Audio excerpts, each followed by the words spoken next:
बांग्लादेश में अल्पसंख्यक हिंदू समुदाय के खिलाफ हिंसा की घटनाएं लगातार बढ़ती ही जा रही हैं। अब बांग्लादेश के नरसिंदी में एक किराना व्यापारी मणि चक्रवर्ती की बदमाशों ने हत्या कर दी। ये घटना सोमवार रात 8 बजे की बताई जा रही है। मणि चक्रवर्ती अपनी दुकान पर बैठे थे, इतने में कुछ हमलावर आए और धारदार हथियार से उन्हें घायल कर भाग गए। अस्पताल जाते वक्त उन्होंने दम तोड़ दिया।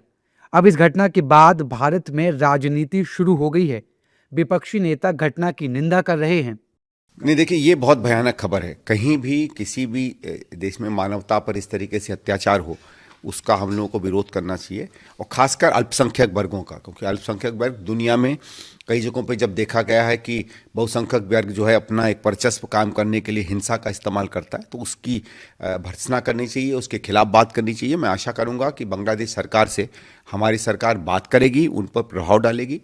जब से शेख हसीना की सरकार वहाँ से बर्खास्त हुई और एक नई सरकार, जो देखा जाए तो खैर चुनी हुई नहीं है, लेकिन जिस कारण से भी आई, उसके बाद से एक सांप्रदायिक माहौल बनता चला जा रहा है बांग्लादेश में। 71 में जब ऐसी स्थितियां बन रही थी, मल्टी पार्टी मीटिंग्स कॉल होती थी।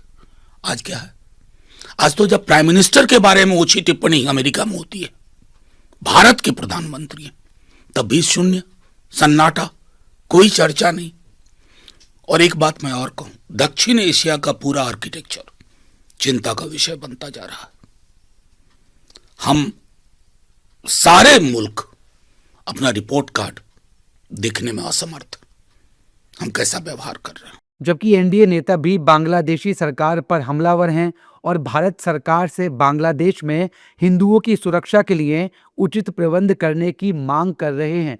जब धार्मिक उन्माद बढ़ जाता है, इनकी संख्या बढ़ जाती है, डेमोग्राफी बदल जाती है, तो फिर ये संविधान की भाषा नहीं करते। इनकी संविधान में निष्ठा आज भी नहीं है, और फिर हिंदुओं को प्रताड़ित करने का काम शुरू होता है। पाकिस्तान की कहानी हमने नहीं देखी, लेकिन बांग्लादेश की कहानी हमारे आंखों के सामने हो रही है। वैसे तो बांग्लादेश की औकात नहीं होनी चाहिए कि हिंदुओं को प्रताड़ित करे, लेकिन जब इस्लाम बढ़ जाता है तो इस प्रकार की घटनाएं को अंजाम देना आम बात हो जाती है। मैं हिंदुओं पर हुए हमले की निंदा करता हूं और सरकार से मांग भी करता हूं कि वो बांग्लादेश की हिंदुओं की सुरक्षा की दिशा में कड़ा कदम उठाए। जिस बांग्लादेश को हमने बसाया, बनाया, स्थापित किया, उस बांग्लादेश के लोग कट्टरपंथी और जिहादी मुसलमानों के दबाव में और उनके प्रभाव में आकर जिस प्रकार से भारत विरोधी और हिंदू विरोधी अभियान चला रहे हैं, उसकी बहुत बड़ी कीमत अदा करनी पड़ सकती है बांग्लादेश को। मैं बांग्लादेश की सरकार से गुजारिश करूंगा कि जितना जल्दी हो अपने देश के कट्टरपंथी और जिहादी संगठनों के ऊपर नियंत्रण स्थापित करें, और अगर इन पर नियंत्रण स्थापित नहीं कर पाएंगे तो आने वाले दिनों में भारत सरकार को दखलंदाजी करनी पड़ेगी, जो कि शायद आपको अच्छा नहीं लगेगा। हमारे देश का एक एक हिंदू बांग्लादेश में हिंदुओं पर हो रहे अत्याचार से बहुत नाराज है, गुस्से में है। ये गुस्सा कभी भी भड़क सकता है। नहीं, ये अफसोसजनक है, और दुनिया के किसी भी मुल्क में वहाँ की अल्पसंख्यक जनता के साथ कभी भी कहीं भी जाती होती है तो हमारे जैसे लोगों का दुखी होना बड़ा स्वाभाविक। इस घटना ने बांग्लादेशी सरकार को फिर से कटघरे में खड़ा कर दिया है कि आखिर वहाँ कानून का राज है या नहीं।